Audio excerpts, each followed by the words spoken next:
What if I told you there's a hidden mathematical code, like a divine watermark, woven right into the very fabric of the Bible? Well, today, that's exactly what we're digging into. It's a question that absolutely consumed one man, a former Russian nihilist and Harvard scholar, and it sent him on this obsessive 50-year quest for an answer. All right, so to really get this, we've got to start with the man at the center of this whole mystery, Ivan Panin. So Panin's early life was pretty wild. He started out as this political revolutionary, an agnostic who was literally plotting against the Tsar. But then his entire life flips on a dime. In 1890, while he's studying the original Greek text of the New Testament, he stumbles onto something he believes just cannot be a coincidence. And this discovery, it completely changes his worldview and sets him on a 50-year mission where he handwrites over 43,000 pages of his analysis. He ended up calling his work Bible Numerics. And the core idea is pretty mind-bending, that underneath the surface of the original Hebrew and Greek words, there's this jaw-droppingly complex mathematical design. So he's counting everything. Words, letters, even their numeric values, a practice called Gematria.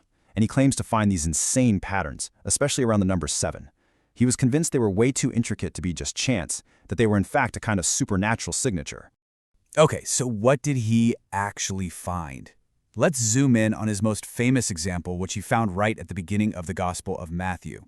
Panin focuses on this one single passage, the part that lays out the family tree of Jesus. He treats it like a single chunk of text and just starts counting. And what he finds is this absolutely stunning pattern revolving around the number 7. So first up, he counts the total number of unique Greek words used in those 17 verses. The number he gets is 72. Now you might be thinking, wait a minute, 72 isn't divisible by 7. And you're right, but just stick with me here. Because this is where it starts to get weird. When he counted just the nouns from that vocabulary list, what did he find? Exactly 56, which is, of course, a perfect 7 times 8. But he didn't stop there. He then zoomed in on just the first section, the first 11 verses. And in that smaller chunk, he found exactly 49 unique vocabulary words, a perfect 7 times 7. The pattern just keeps going. Of those 49 words, get this, 28 of them, that's 7 times 4, begin with a vowel. And the number that starts with a consonant, you probably already guessed it, 21, which is 7 times 3. It's just layers upon layers. And then he takes it to a whole other level with Gematria. See, in Greek, letters also double as numbers, so every word has a numerical value. He added up the values for all 72 of those original vocabulary words, and the total was 42,364, which is an exact multiple of 7. Panin's whole point was that if you changed even a single letter, all of these patterns would completely fall apart. I mean, when you see the sheer density of these patterns, you have to wonder. Panin was absolutely certain it was proof of divine authorship. But this is where the real debate kicks in. So what's the other side of the argument?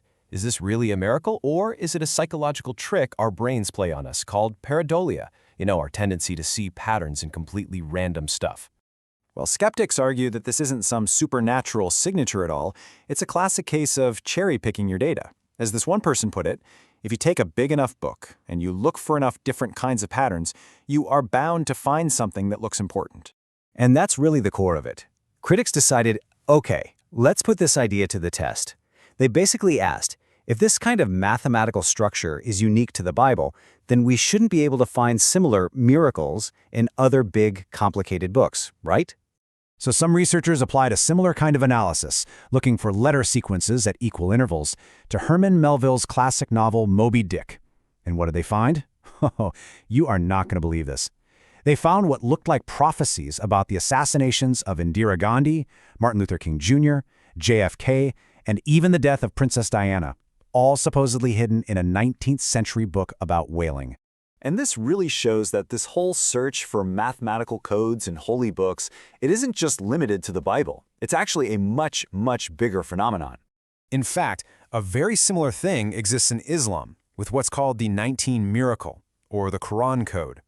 It was inspired by a verse that mentions 19 keepers, and its proponents claim to have found a super complex mathematical structure woven all through the Quran, all of it based on the number 19. And this really gets to the heart of it. Both the Bible Numerics and the Quran code face the exact same powerful critique, that maybe these patterns aren't proof of a divine author at all. Maybe, just maybe, they're proof of how incredible the human mind is at finding patterns and creating meaning, even in places where none was intended. And in the end, that's the question this whole debate really leaves us with.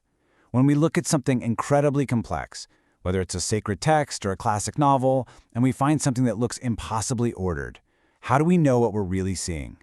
Is it God's watermark, or is it just a reflection of our own deep-seated desire to find meaning in the chaos?